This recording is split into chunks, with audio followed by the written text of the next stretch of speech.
Hi guys, welcome to the channel. In this video I'm going to be teaching you how to add variation to your loop so it sounds more full, more finished and more professional. Basically in this video I'm going to be teaching you how to start making full-fledged tracks, not loops.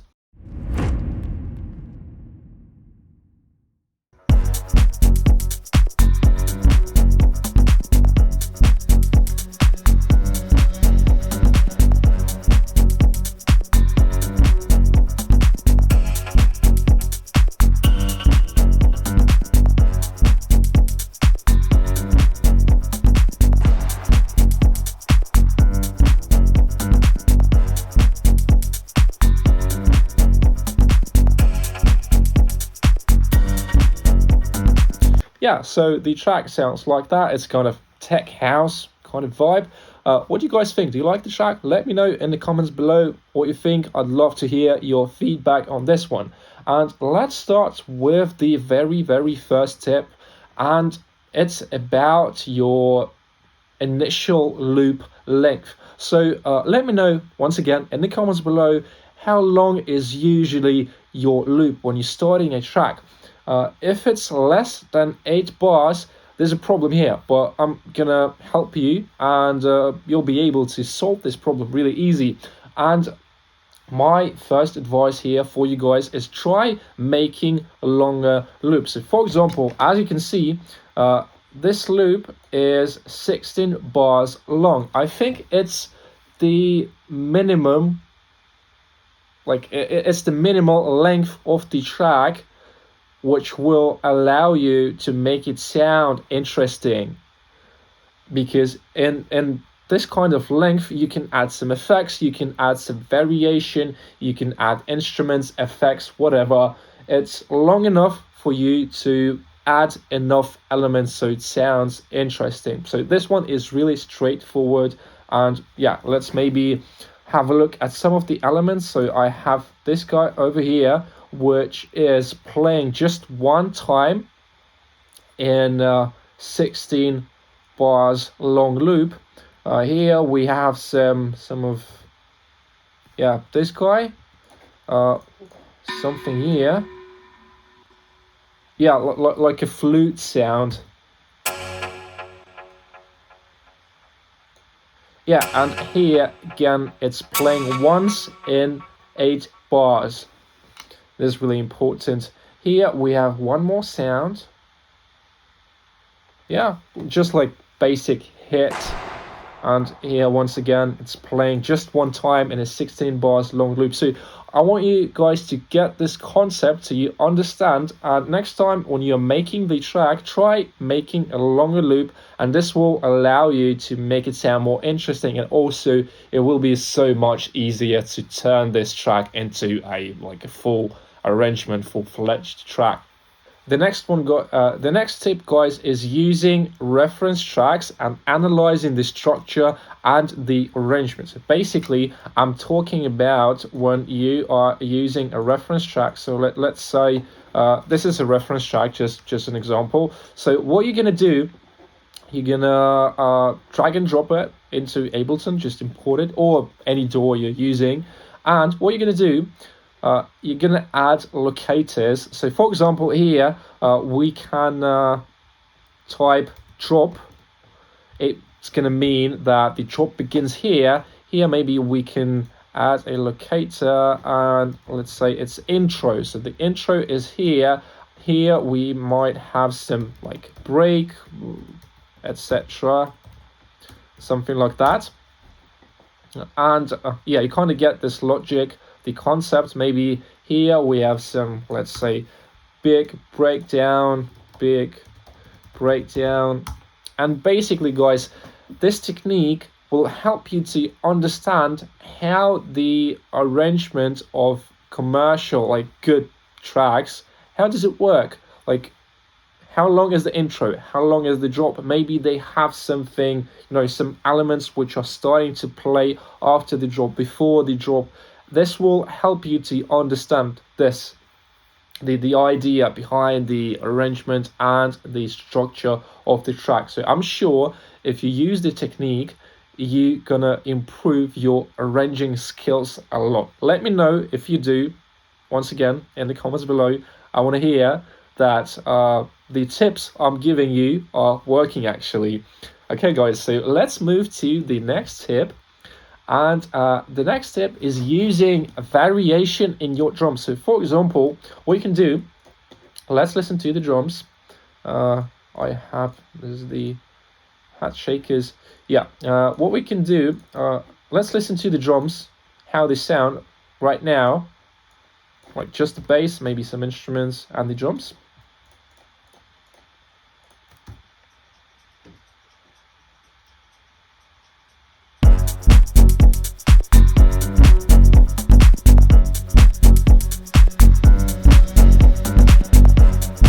Yeah, you kind of get the vibe, the idea, and how you can add variation to your drums. Basically, you can utilize loops, you can add some elements, like introduce new elements like shakers, percussion, rides, whatever. I'm going to give you some examples. So let's insert a MIDI track. I'm going to import my MIDI clip, so for open that, and I'm going to choose a ride symbol. Where's the ride symbol? Here, let's say just the classic like 99 sound. Yeah, just this one. Really famous signature sound from the 808 or maybe 99 machine. This one is from 99. And let's listen together with the rest of the instruments on the drums. And I'm gonna mute it so you get the feeling. How does it affect the vibe of your track? How does it change over time?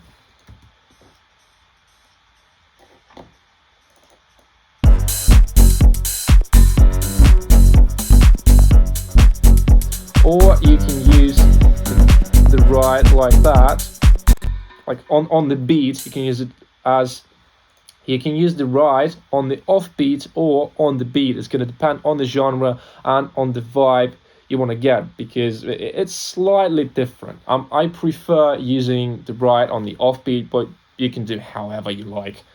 It's your choice. I'm just sharing the technique.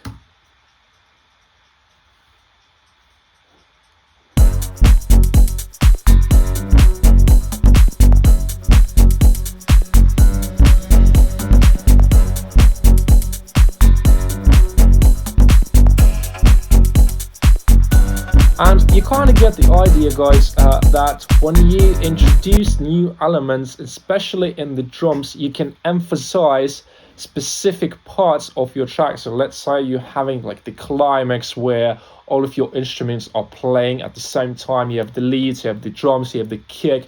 Everything is so powerful. And yeah, you can introduce rides, you can add some percussion, whatever. So this will really take your tracks to a new level. Yeah, and as I mentioned, you can choose like any sound. But Bright is one of the, I would say, classic examples where you can use it to emphasize. Yeah, sorry, I'm repeating myself, but yeah, you get the idea. Yeah. Let's move to the next one. I hope you get this one. Let's move to the next one. And introduce new elements like slowly and smoothly. So what I'm talking about, so for example, let's say like this is gonna be like a break. So I'm gonna remove the MIDI clip here.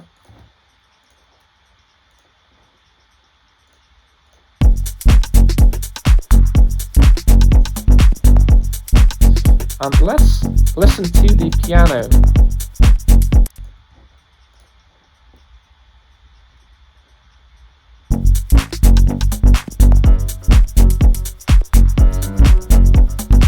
I mean, it sounds okay, but if I use a filter, for example, if I use a filter, let's use a filter on the piano, and I'm gonna filter it out before the drop. So we're gonna introduce the piano like smoothly and slowly, so you get what I'm talking about. For example, we can go from, yeah, let's say like 500, and maybe, yeah, let's take 8 bars.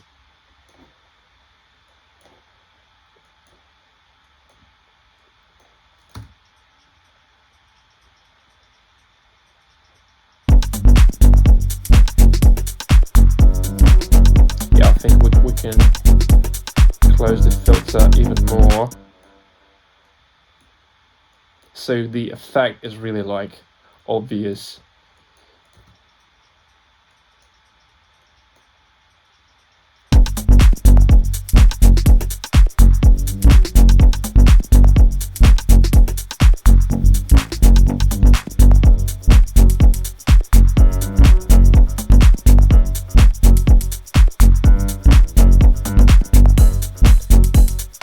And yeah, you can use this effect not only like just a filter. I'm talking about any kind of effect which will help you to introduce the elements in your track like smoothly, gradually, like really slowly, because this is the thing which is,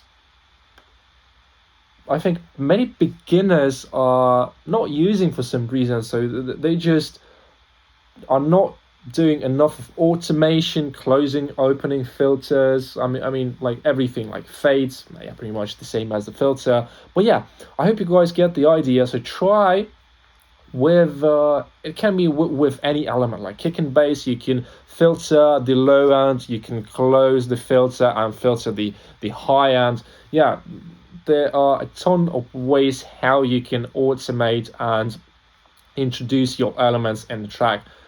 Yeah, let's move to the next one.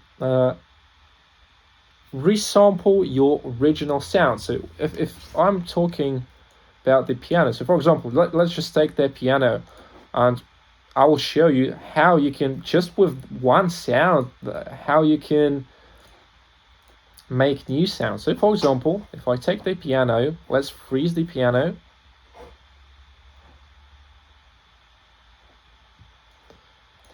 And oops,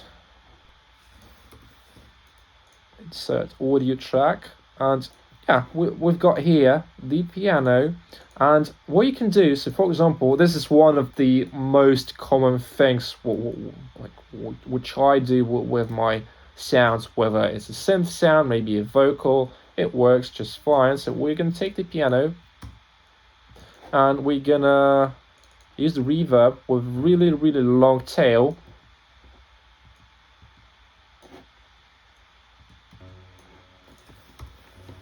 Yeah, and let's freeze it. Maybe cut the lows. Yeah, something like that, just to give you an example. Yeah, freeze and flatten the track. So we've got a reverse atmosphere drone. You can even make drones with that technique. So let's maybe boost the volume, maybe even more, something like that. And what I'm gonna do, I'm gonna reverse it before the drop hits. Let's do like that.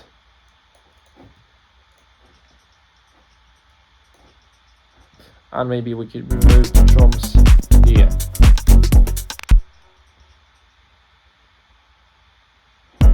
Yeah, and it sounds really nice. Moreover, you can add some effects like a delay. Let's do that real quick. Like a ping pong.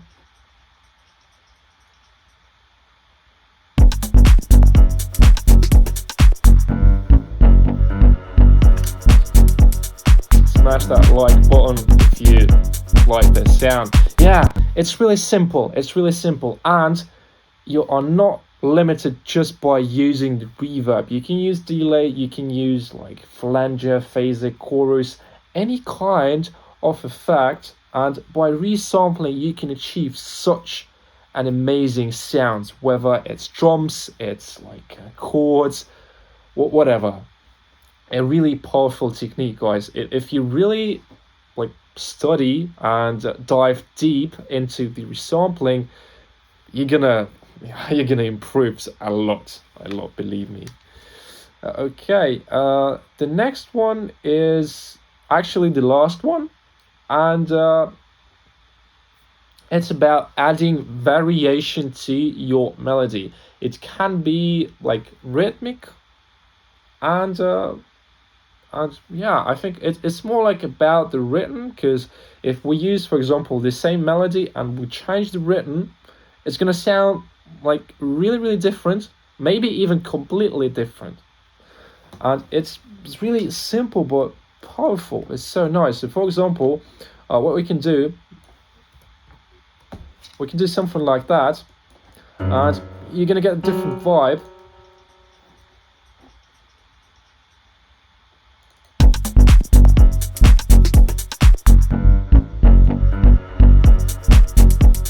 And here again, I'm just transposing the notes one octave higher, and this is it. If you do even more and play with the rhythm, it's gonna sound even more cooler.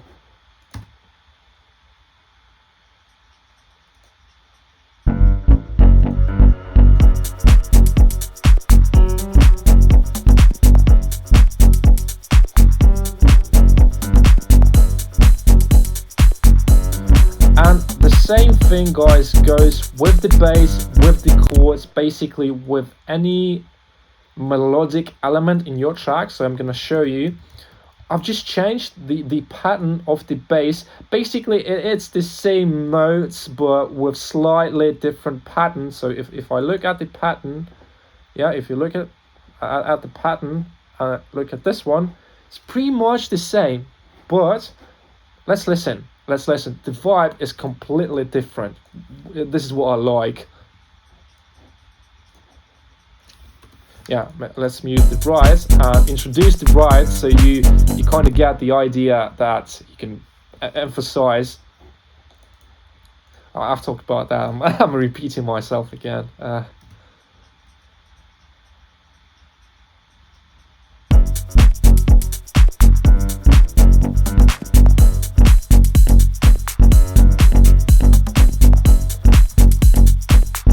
And we can also change the piano pattern so it works together with the bass, because I feel like here, when we've changed the bass line, the rhythm of the bass line, yeah, it sounds good, but we need to change the piano as well. But yeah, guys, I think for this tutorial, this is it. These are the most powerful techniques which you can use to add variation to your loop. That was all for today, guys. I hope you liked this video. I hope you found some useful tips. And I want you to do a couple of things. Like this video, subscribe to the channel, hit that nice little bell icon so you trigger the algorithm, and YouTube understands that the video is nice, the content is nice, and the channel will grow faster. As always, guys, thanks for watching, and I see you guys in the next one. Bye.